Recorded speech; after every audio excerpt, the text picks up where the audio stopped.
Bienvenue dans l'inconnu. Le premier podcast où l'identité de l'invité est inconnue. C'est le podcast qui décolle les étiquettes sociales et ne se pose pas la question de ce que tu fais et se focalise sur qui tu es. Je vous invite à découvrir avec moi l'histoire d'un inconnu, un héros, une héroïne du quotidien, source d'inspiration. Parce que déjà, ça fait 1 heure. On doit être là. On est parti ? Ouais. Merci de me recevoir et de m'accorder du temps. Je suis très content d'être avec toi aujourd'hui. Tu le sais, nous sommes dans l'inconnu, le podcast qui ne se pose pas la question de ce que tu fais, mais se focalise sur qui tu es. Nous allons donc garder ton identité et ton métier secret durant tout notre échange. Pour commencer, j'aimerais savoir comment tu vas. Ouais, je vais très bien. Très heureux de partager ce moment.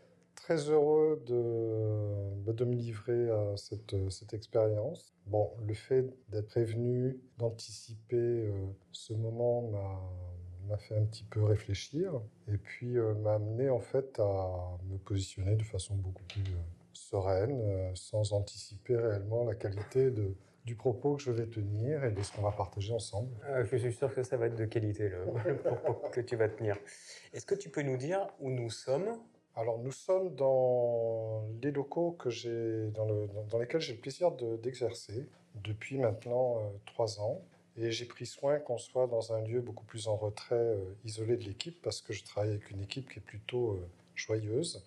Et c'est tant mieux, c'est vraiment un espace très favorable. J'adore ce lieu. La première fois que j'ai su que j'allais travailler là, j'ai été extrêmement fier et heureux de découvrir les locaux, parce que c'est un chantier que j'ai vu se réhabiliter. Donc on est dans les docks de Marseille. Ok, merci beaucoup. Je te propose de passer au hasard de la discussion. On a 6 thématiques. On a un dé, je sais que tu aimes bien jouer. Les 6 thématiques sont l'amour, le travail, l'amitié, la famille, le handicap et réussir sa vie. Je te passe le dé et on part au hasard de la discussion. Effectivement, j'adore jouer. C'est plutôt moi en général qui fait jouer les autres. Donc me voilà. 3. L'amitié. Quelle est ta plus belle expérience ou souvenir avec un ou une amie ? C'est un monsieur que j'ai rencontré dans mes jeunes années, dans lesquelles je me vouais plutôt à l'art du spectacle. Je pensais que j'étais fait pour ça. Et puis ça a été une très belle rencontre, puisqu'il a été mon professeur de théâtre pendant 2 ans et un ami pendant près de 10 ans. Une personne qui m'a fait sortir de mon cocon, qui m'a ouvert les yeux sur le monde, sur la culture, sur la beauté des gens, qui m'a fait découvrir beaucoup de textes, beaucoup d'auteurs. C'est quelqu'un qui m'a beaucoup appris de la vie des autres et qui m'a fait aussi prendre beaucoup de conscience, beaucoup de prise de conscience sur moi. Parce que quand j'étais beaucoup plus jeune, je souffrais énormément.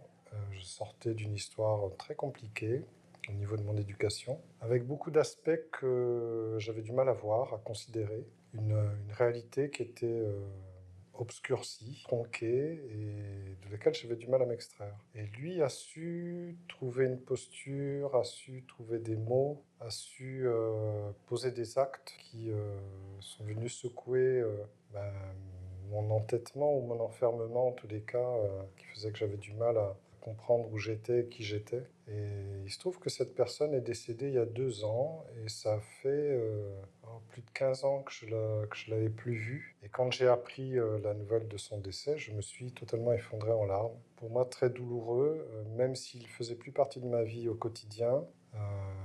Il a toujours fait partie de mon cœur, parce qu'il a su enrichir par ses propos ma nature. Il a su l'élever et me permettre aussi à un moment donné d'instiller dans ma vie des valeurs et des choses fortes qui continuent encore à vivre en moi.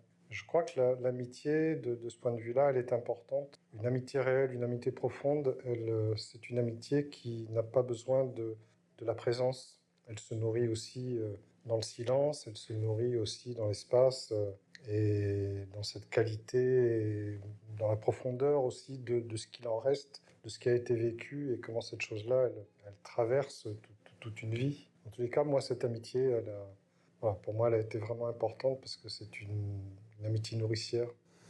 Et est-ce que tu te souviens justement d'un des livres ou une des citations? J'ai un souvenir d'un livre qu'il m'avait offert. C'était un moment qu'on avait partagé, une magnifique journée qu'on avait partagée tous les deux. Papa nous avait fait errer d'une certaine façon parce que je savais très bien que Jean-Pierre, qui était le prénom de cet ami, avait en tête toujours des choses pour moi.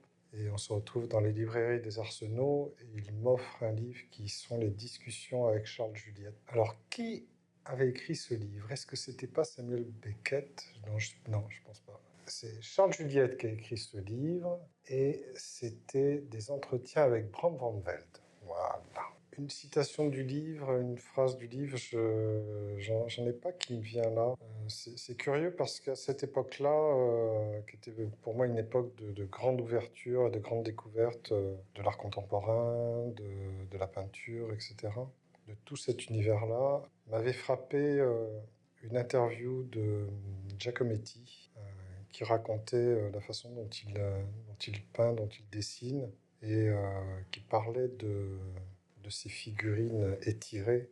Et il parlait d'une obsession. Et à un moment donné, je me rappelle que l'intervieweur rit, le journaliste rit de cette obsession maladive de Giacometti à retrouver systématiquement une forme allongée, une forme étirée dans ses personnages ou dans les animaux qu'il peint et qu'il sculpte. Et Giacometti regarde le journaliste qui sourit à ses propos et lui dit « ça vous fait rire ». Pour moi, voilà, cette réplique de Giacometti, pour moi, elle était aussi imprégnée dans le livre de l'interview avec Charles Juliette, parce qu'il y avait véritablement l'obsession du peintre, cette obsession à chercher une vérité qui est la sienne, et dans laquelle il va s'incarner le plus authentiquement possible.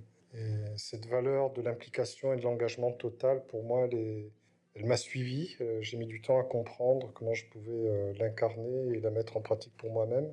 Mais ça sonnait comme un appel à être aussi exigeant et de m'autoriser à devenir exigeant à ce point d'obsession auquel Giacometti se référait. Et à être toi-même. Oui. Et être fier d'être soi-même. Être moi-même et être exigeant avec le fait d'être moi-même. Pour moi, un nœud, c'était quelque chose auquel je n'avais pas accès à l'époque. Je sentais qu'il y avait quelque chose là qui me fascinait. Je m'intéressais beaucoup à la peinture, aux œuvres plutôt de Marcel Duchamp, qui me faisait beaucoup réfléchir, qui m'interpellait beaucoup sur cette vision qu'on peut avoir du monde et ce pas de côté finalement qu'on a sur la réalité, comment un individu peut s'autoriser à clamer sa démarche et à la revendiquer pleinement. J'avais beaucoup d'admiration pour ces gens qui étaient capables de s'engager pleinement dans leur démarche et de la revendiquer. Oui. Et j'étais tellement admiratif, j'étais d'autant plus admiratif que moi-même à cette époque-là, j'avais énormément de mal à comprendre comment je pouvais la mettre en pratique pour moi. Et quels ont été les moyens justement de la mettre en pratique pour toi? D'abord, l'entrée par l'art. C'est vrai qu'à un moment donné, j'ai pensé, c'était un rêve d'enfant, je voulais être comédien. Et très rapidement, quand je me suis retrouvé en pratique, sur scène, en répétition, avec d'autres élèves, je me suis retrouvé très souvent en difficulté. Jean-Pierre, donc mon prof de l'époque qui est devenu mon ami, parlait de moi comme un rébus. C'est-à-dire qu'il y avait des moments de profonde liberté et je surprenais tout le monde, mais dans 99% du temps, je ramais. C'était une grande douleur, quoi.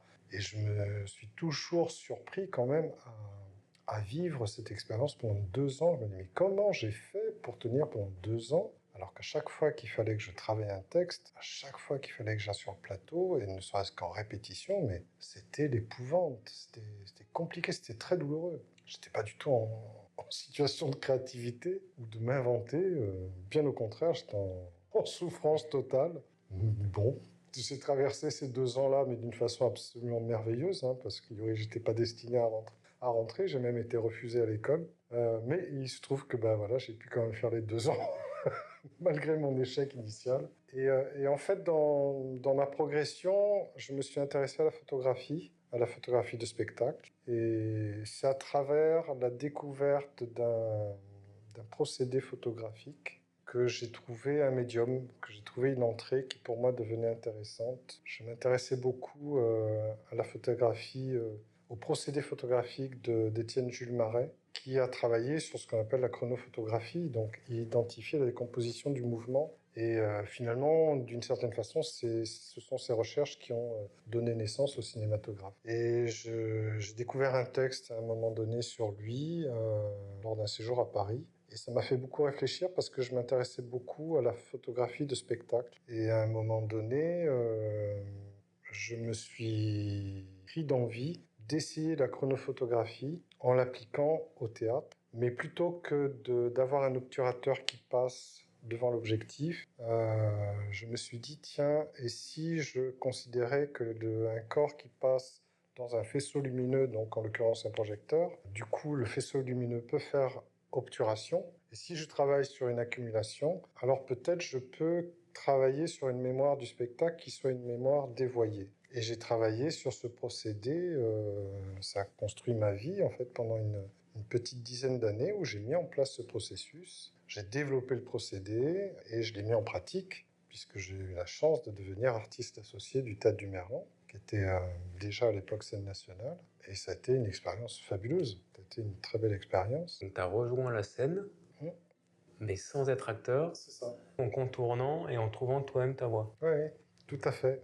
Et c'était une belle leçon de vie, d'abord parce que ce projet a intéressé, que ça a eu des échos plutôt favorables, et que j'ai pu rencontrer plein d'artistes, voir beaucoup de spectacles, et travailler à la mise en place de ce que j'appelais des enregistrements photographiques. Et donc, je travaillais sur une trace qui pouvait aller, selon la durée de la pièce, qui pouvait aller de 10 minutes à 3-4 heures. Et on obtenait donc un négatif qui était tout noir. Et par le jeu de la pause longue et du travail et d'intervention pendant la pause au développement, on arrivait à faire émerger des traces de la représentation, parfois des choses qui nous surprenaient nous-mêmes, tellement elles étaient nettes. Ça a été une très belle aventure. C'était vraiment une très belle aventure qui s'est achevée finalement de façon un peu moins agréable. Mais malgré tout, dans la suite de ma vie, ça a toujours été un projet qui m'a beaucoup suivi parce qu'il a nourri une grande partie de ce que j'ai pu développer pour la suite. Donc une amitié forte. On est parti d'une balade avec Jean-Pierre jusqu'à une grande partie cinématographique et artistique au théâtre. Oui, et ce qui est curieux d'ailleurs, c'est que, à ma connaissance, je crois qu'il n'a jamais vu ce travail. Je pense qu'à l'époque où j'ai mis en place ce travail, j'avais mis de la distance avec lui. Oui, il me semble que c'est ça. C'est ça, et je ne l'ai pas vu. Pourtant, j'ai exposé à Marseille, mais je ne l'ai jamais vu, mais je crois que je ne l'ai même jamais invité. Et les quelques fois où je l'ai vu par la suite, il n'y a jamais eu d'évocation de ce travail-là. Merci beaucoup de ce partage. Je te propose de retirer le dé et de repartir sur une autre thématique. Alors, elles sont toutes liées, hein. 4. La famille. Ah, la famille. Ah là là là là là là. Quelle est la meilleure façon... Non, je vais la refaire parce que je lis très mal mes fiches. Quelle est la meilleure leçon de vie que ta famille t'ait transmise? Alors, j'ai une histoire assez compliquée. Une histoire assez compliquée parce que j'ai eu une enfance d'enfant battu, avec une relation très compliquée avec ma mère, particulièrement, et une très grande absence de mon père. Et là, ce qui me vient tout de suite, c'est que je crois d'une des leçons que ma famille m'a enseignées, c'est une leçon, en définitive, que mon père m'a enseignée, c'est qu'il est jamais trop tard. Mon père est devenu mon père, a investi ce rôle quand j'avais une quarantaine d'années. Il est arrivé à la retraite et il a fait un travail d'introspection important à partir de ce moment-là, de réinterrogation de sa place dans sa famille, dans sa propre histoire, dans sa relation avec sa femme, qu'il a aimée jusqu'au bout, dont il n'a jamais réussi à se séparer. Et en investissant sa place de père, eh bien, il m'a transmis un message de persévérance. Et j'ai commencé à entendre des mots d'encouragement de sa part dans les années 2010, bien entamé d'ailleurs. Et il a longtemps joué ce rôle d'encouragement quand il sentait que je vivais des choses qui étaient compliquées. ou à des moments d'enjeu importants pour moi, il a commencé à m'envoyer beaucoup de confiance, beaucoup d'encouragement, des marques d'affection que j'ai toujours pris, que j'ai toujours accueilli, alors que j'aurais pu m'en défendre et au contraire me retourner contre lui, l'attaquer. Mais d'entendre ces paroles-là de la part d'un père qui avait été tellement absent et qui n'a jamais su me protéger de la violence de ma mère, voire même la justifiait, du coup, cette parole-là, Elle répare. oui, elle a réparé, elle a peut-être aussi consolidé des choses que j'avais réparées, que je faisais, je mettais du temps à réparer. Ouais. Et cette parole-là, elle a été vraiment importante.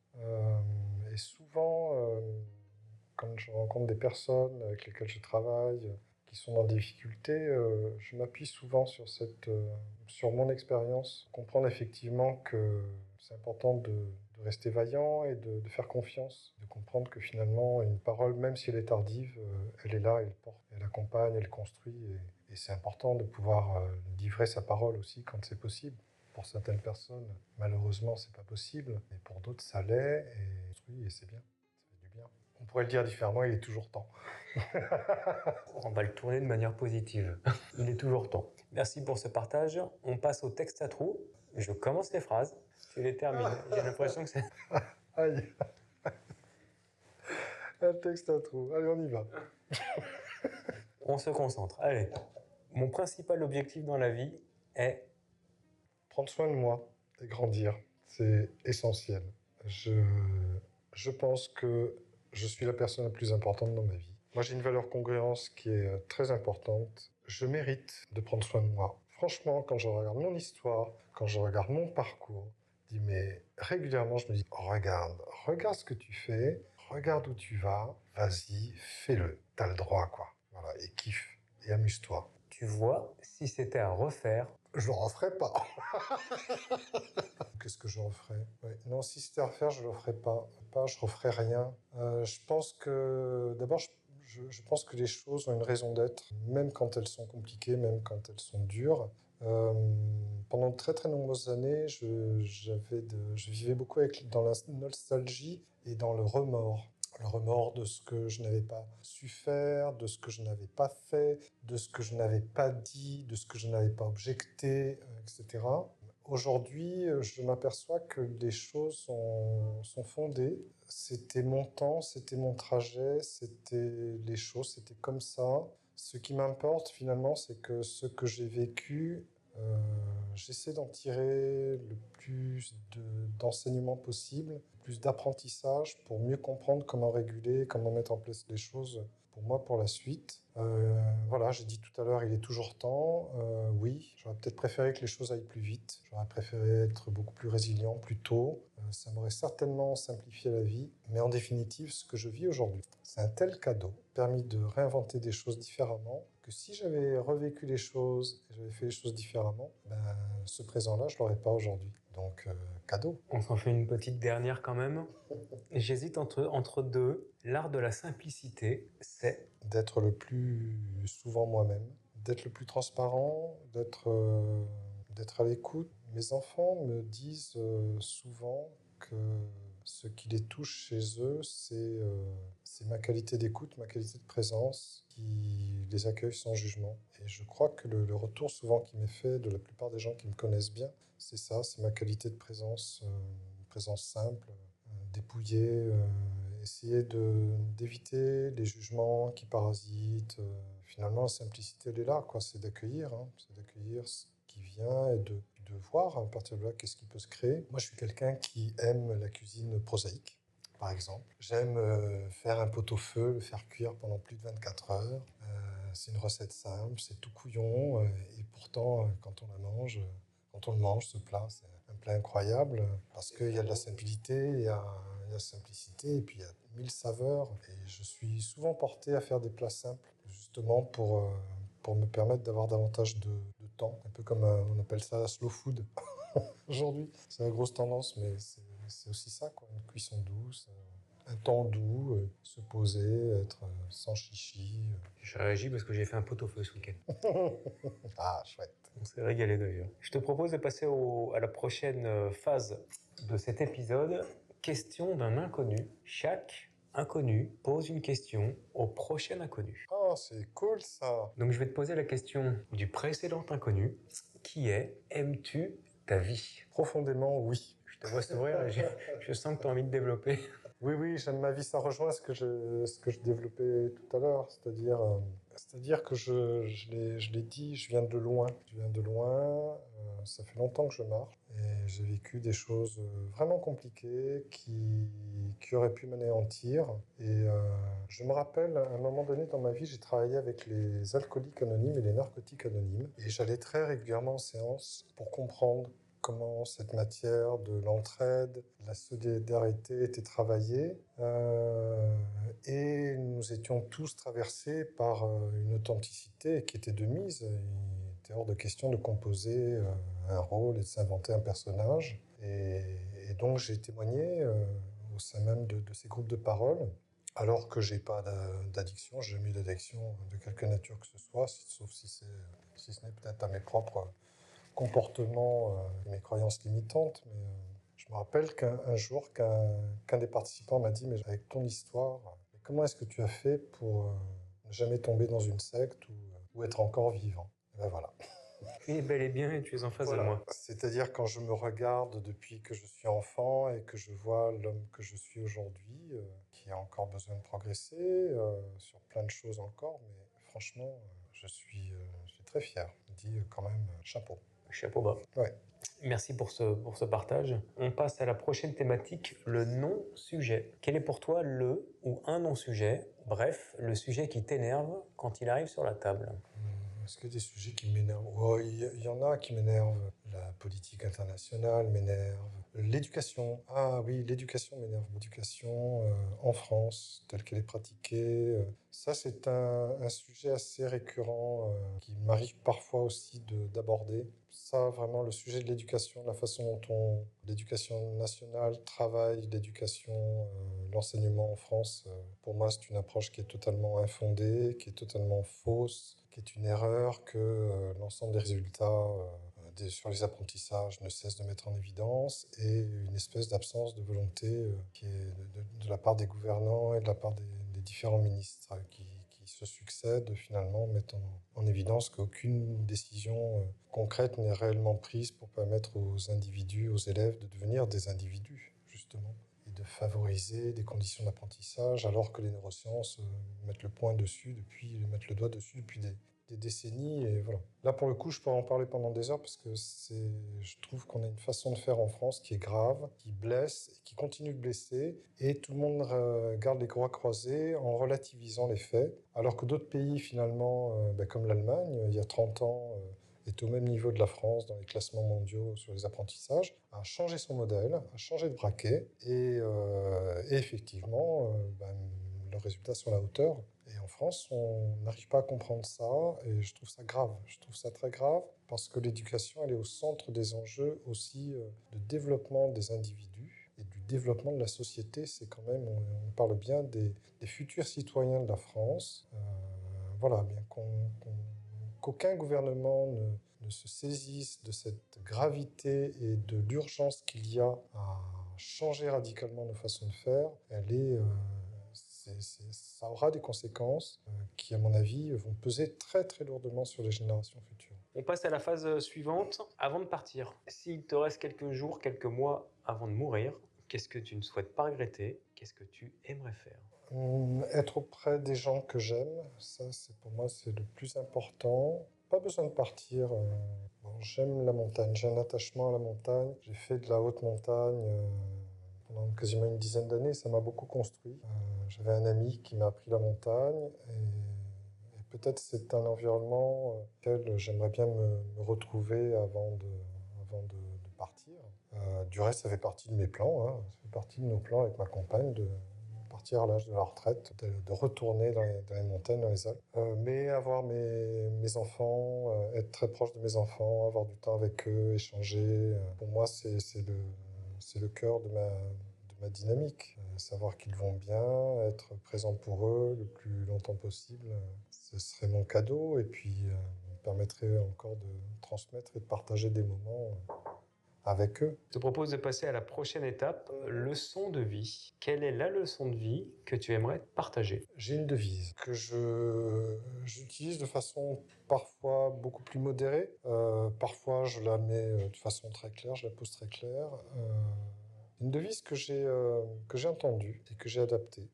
C'est Xavier Dolan qui gagne la Palme d'Or à Cannes. Et il dit en substance ceci: tout est possible à qui rêve, croit, travaille et ne renonce jamais. Ce garçon avait 26 ans quand il reçoit la Palme d'Or et en direct dans ce témoignage, il donne cette sentence qui vient me frapper en plein cœur et je l'ai adaptée pour moi. Et ma phrase, mon slogan de vie, c'est: tout est possible à qui rêve, croit, travaille et persévère pas à pas. Pour moi, une leçon de vie, c'est ça, c'est marche, marche, marche encore, accepte de perdre ton objectif de vue. Marche vers, ça t'amènera quelque part, tu vas y arriver. Où, tu sais pas, mais tu vas arriver. C'est une certitude. S'autoriser à marcher à travers la douleur, s'autoriser à marcher même quand on a envie d'abandonner, s'autoriser à marcher même quand c'est trop douloureux et que la vie a envie de m'affaisser et de me tirer plus bas. Mais c'est de marcher encore, encore, à travers les larmes. Voilà, marcher, marcher, marcher. Et une chose que j'ai pas su appliquer tellement la douleur était présente, qu'elle soit physique ou psychologique. Hein.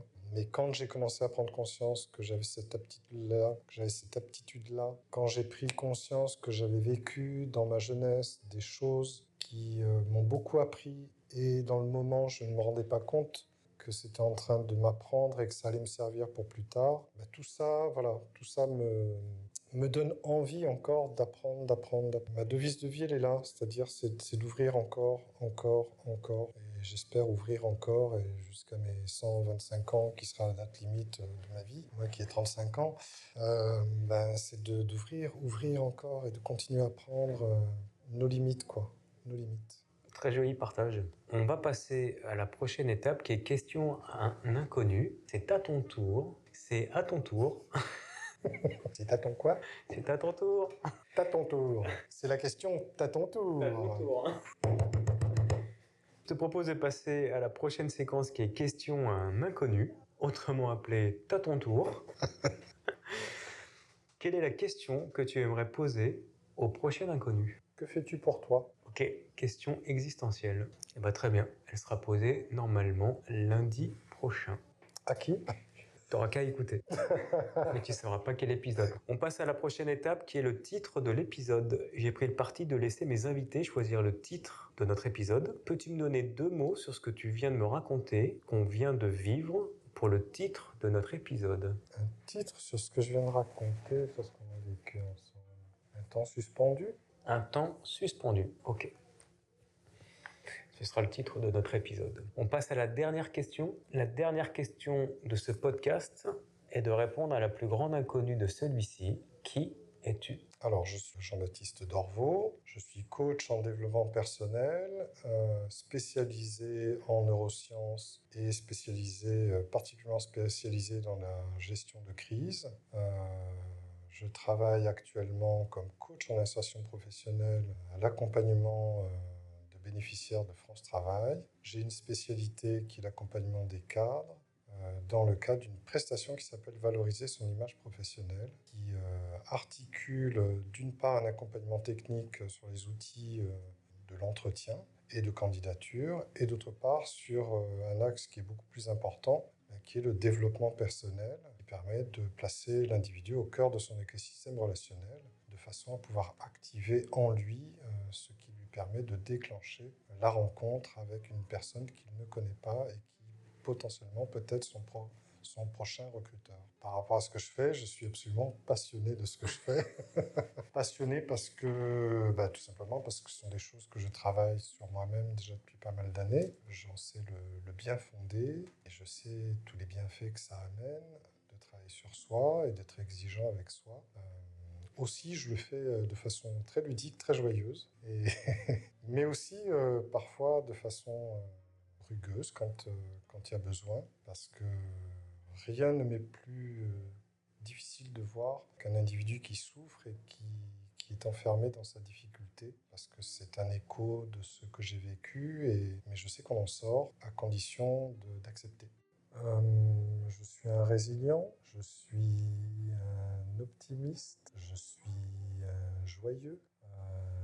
Je suis quelqu'un qui, à travers toute son histoire, essaie de se mettre le plus souvent possible dans le présent et de considérer la chance que j'ai à chaque instant d'avoir mon cœur qui bat et surtout, au-delà de ces considérations qui peuvent être un peu simplistes, peuvent paraître un peu simplistes, c'est surtout de considérer la chance que j'ai de côtoyer les gens que je côtoie aujourd'hui, qui est un vrai cadeau de la vie, parce que après une histoire personnelle et professionnelle qui a été très compliquée, eh bien, j'ai forgé des amitiés fortes depuis peu de temps, et des amitiés durables qui sont empreintes d'une grande authenticité, d'une grande solidarité. Et ça, j'estime que c'est une chance. Le temps passe, le temps va passer, c'est une certitude. Le temps va m'amener à vivre des situations nouvelles, curieuses, peut-être parfois compliquées. Mais j'ai su, à partir de tout ce que j'ai vécu, j'ai su transformer pas mal de choses. Tout est encore à faire. En tous les cas, beaucoup de choses sont encore à faire. Mais quand même, j'ai une vraie chance. Puis j'ai une chance de toucher à un domaine aujourd'hui qui me passionne et qui me permet de transmettre et de donner beaucoup. Est-ce que tu veux rajouter quelque chose ou pas? J'adore le lait d'avoine. Bon, j'ai compris que tu n'avais rien à rajouter. Merci beaucoup de ce temps d'échange. En fait, c'est curieux parce que je me disais, ouais, mais ça aurait pu durer encore 2 heures. C'est un moment très, très enrichissant. Avec parfois il y a des moments où, quand je commence à rentrer dans le sujet, il y a quand même des petits moments, des petits points d'émotion et qui me font encore plus mesurer toute la croissance que j'ai eue jusqu'à présent. Et je me dis, mais oui, vraiment, quand je dis que quand même que je m'aime, quoi. Parce que c'est vrai que je suis quelqu'un qui m'aime profondément. Je mérite d'être là où je suis aujourd'hui. Je sais que pour moi, c'est pas un point final. Et de me permettre d'aller à la rencontre de ça, de refaire un petit bilan, je me dis, waouh, quand même, ça tombe bien parce que je viens de candidater à un poste là, dont je vais voir comment ça va fonctionner. J'aimerais bien pouvoir m'amuser là-dedans et de passer les entretiens pour voir jusqu'où ça va. Et en même temps, le fait d'échanger, de refaire un point, au moment où j'ai candidaté, je me dis, hey, tu le mérites, vas-y, amuse-toi, c'est top. Puis j'étais fier quand j'ai fait ma candidature. Quand j'ai clos ça, j'étais vraiment fier. Je me dis, mais ouais, tu as le droit, vas-y, tu verras. De toute façon, c'est pas dans ta main. Et c'est vrai que souvent dans ma vie, j'essaie de mettre cette bienveillance-là parce que je sais elle est fondatrice, elle est essentielle, que peu de gens le font, alors que c'est tellement essentiel. Et je crois que je dis souvent aux gens que j'accompagne, quand on parle de l'amour, je dis, vous êtes la seule personne à vivre votre vie et aujourd'hui vous êtes la seule personne qui pouvez vous adresser de la façon la plus authentique possible, le fait que vous méritez d'être aimé. J'essaie de mettre ça dans ma vie tous les jours, considérer que je m'aime, de me regarder, de me dire, hey, quand même, ah oui, oui, mais voilà. Ouais. Me faire ce cadeau-là, et c'est un vrai cadeau authentique. C'est pas je le fais parce qu'il faut le faire, je le fais parce que je le vis, parce que je le ressens. J'ai pas un parcours parfait, j'ai pas eu une vie parfaite, loin s'en faut. Je suis séparé après 30 ans de vie commune. Je fais ce choix-là, je reconstruis ma vie aujourd'hui. Plein de choses que j'aurais dû accomplir que j'ai pas accompli, plein de choses que j'ai pas su accomplir, plein de choses que j'ai jamais su, sur lesquelles j'ai jamais su me positionner. Aujourd'hui, j'apprends plein d'enfers que j'ai vécu aussi. J'ai vécu des drames, mais malgré tout, je considère que ma vie, c'est une chance et je la prends. Merci à toi et merci pour notre échange dans l'inconnu où le bonheur est parfois caché. J'espère que vous avez tout autant apprécié que moi mon échange avec Jean-Baptiste. Je vous invite à partager, commenter si c'est le cas et je vous retrouve très vite pour un nouvel épisode avec un nouvel inconnu. Merci à toi. Merci Jean-Baptiste.